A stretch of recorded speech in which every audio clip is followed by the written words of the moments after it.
ಪ್ರಜ್ವಲ ಜೈಲಿಗೆ ಹೋಗ್ತಿದ್ದಂತೆ ನಿಖಿಲ್ ಮುನ್ನೆಲೆಗೆ. ನಿಖಿಲ್ಗೆ ಅಧ್ಯಕ್ಷ ಪಟ್ಟ ಕಟ್ಟಲು ತೆರೆಮರೆಯಲ್ಲಿ ತಯಾರಿಯಾಗ್ತಿದೆ.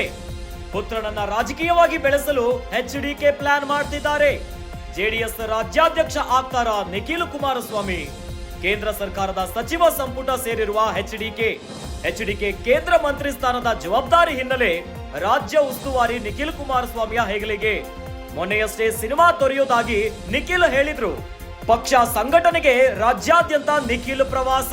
ಹಳೆ ಮೈಸೂರು, ಉತ್ತರ ಕರ್ನಾಟಕದಲ್ಲಿ ಸಂಘಟನೆಗೆ ಒತ್ತು. ಮುಂದಿನ ದಿನಗಳಲ್ಲಿ ನಿಖಿಲ್ ರಾಜ್ಯಾದ್ಯಂತ ಪ್ರವಾಸ ಮಾಡಲಿದ್ದಾರೆ.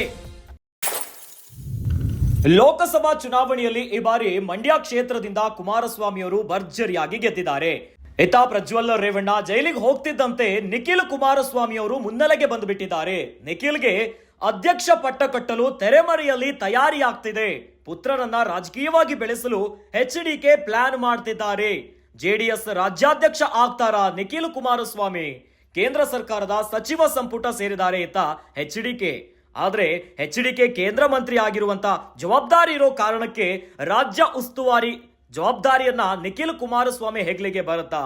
ಏನೋ ಇತ್ತೀಚೆಗಷ್ಟೇ ಸಿನಿಮಾವನ್ನ ತೊರೆಯೋದಾಗಿ ನಿಖಿಲ್ ಕುಮಾರಸ್ವಾಮಿ ಅವರು ಹೇಳಿಕೆಯನ್ನ ಕೊಟ್ಟಿದ್ರು. ಹೀಗಾಗಿ ಇನ್ನು ಮುಂದೆ ಜೆಡಿಎಸ್ ಜವಾಬ್ದಾರಿಯನ್ನ ನಿಖಿಲ್ ಕುಮಾರಸ್ವಾಮಿ ಅವರ ಹೆಗಲಿಗೆ ಕೊಡ್ತಾರಾ? ಪಕ್ಷ ಸಂಘಟನೆಗಾಗಿ ರಾಜ್ಯಾದ್ಯಂತ ಪ್ರವಾಸವನ್ನ ಕೈಗೊಳ್ತಾರಂತೆ ನಿಖಿಲ್ ಕುಮಾರಸ್ವಾಮಿ.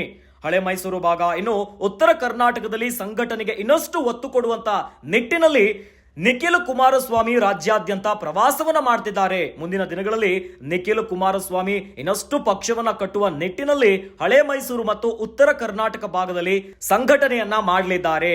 ಈಗ ಈ ಬಾರಿ ಭರ್ಜರಿಯಾಗಿ ಗೆದ್ದಿರುವಂತಹ ಎಚ್ಡಿಕೆ ಕೇಂದ್ರ ಮಂತ್ರಿ ಆಗಿದ್ದಾರೆ. ಇನ್ನು ಕೇಂದ್ರ ಮಂತ್ರಿ ಆಗಿರೋದ್ರಿಂದ ಜವಾಬ್ದಾರಿಯನ್ನ ನಿಭಾಯಿಸುವ ನಿಟ್ಟಿನಲ್ಲಿ ರಾಜ್ಯ ಉಸ್ತುವಾರಿಯನ್ನ ಮಗ ನಿಖಿಲ್ ಕುಮಾರಸ್ವಾಮಿ ಹೆಗಲಿಗೆ ಕೊಡಲಿದ್ದಾರೆ. ಕೇಂದ್ರ ಸರ್ಕಾರದ ಸಚಿವ ಸಂಪುಟದಲ್ಲಿ ಕುಮಾರಸ್ವಾಮಿ ಅವರಿದ್ದಾರೆ. ಹೀಗಾಗಿ ಜೆಡಿಎಸ್ ರಾಜ್ಯಾಧ್ಯಕ್ಷರಾಗ್ತಾರ ನಿಖಿಲ್ ಕುಮಾರಸ್ವಾಮಿ ಎನ್ನುವಂತ ಪ್ರಶ್ನೆ ಬರ್ತಾ ಇದೆ. ಈಗ ಕರ್ನಾಟಕ ರಾಜ್ಯ ಅಂದ ಮೇಲೆ ಹಳೆ ಮೈಸೂರು ಪ್ರಾಂತ್ಯಕ್ಕೆ ಮಾತ್ರ ಜೆಡಿಎಸ್ ಸೀಮಿತ ಆಗಿಲ್ಲ, ನಾನು ಒಪ್ಕೊಳ್ತೇನಣ್ಣ. ಹಳೆ ಮೈಸೂರು ಪ್ರಾಂತ್ಯದಲ್ಲಿ ಅತಿ ಹೆಚ್ಚು ಶಕ್ತಿಯನ್ನ ಇವತ್ತು ದೇವೇಗೌಡರು ಸಾಹೇಬರ ನಾಯಕತ್ವದ ಮೇಲೆ, ಕುಮಾರಣ್ಣನ ನಾಯಕತ್ವದ ಮೇಲೆ, ನಮ್ಮೆಲ್ಲರ ಆಯಾ ಜಿಲ್ಲೆಯ ನಾಯಕರುಗಳ ಮೇಲೆ ಜನ ಒಂದು ವಿಶ್ವಾಸ ಇಟ್ಟಿದ್ದಾರೆ. ಚುನಾವಣೆ ಸಂದರ್ಭದಲ್ಲಿ ಅತಿ ಹೆಚ್ಚು ಒಲವು ಹಳೆ ಮೈಸೂರು ಪ್ರಾಂತ್ಯದಲ್ಲಿ ವ್ಯಕ್ತವಾಗಿರ್ತಕ್ಕಂಥದ್ದು ನಮ್ಮ ಕಣ್ಮುಂದೆ ಇದೆ. ಹಾಗಂದ ಮಾತ್ರಕ್ಕೆ ನಾವು ಉತ್ತರ ಕರ್ನಾಟಕವನ್ನು ನಿರ್ಲಕ್ಷ್ಯ ಮಾಡ್ತೀವಿ ಅಂತಕ್ಕಂಥ ಪ್ರಶ್ನೆ ಇಲ್ಲ.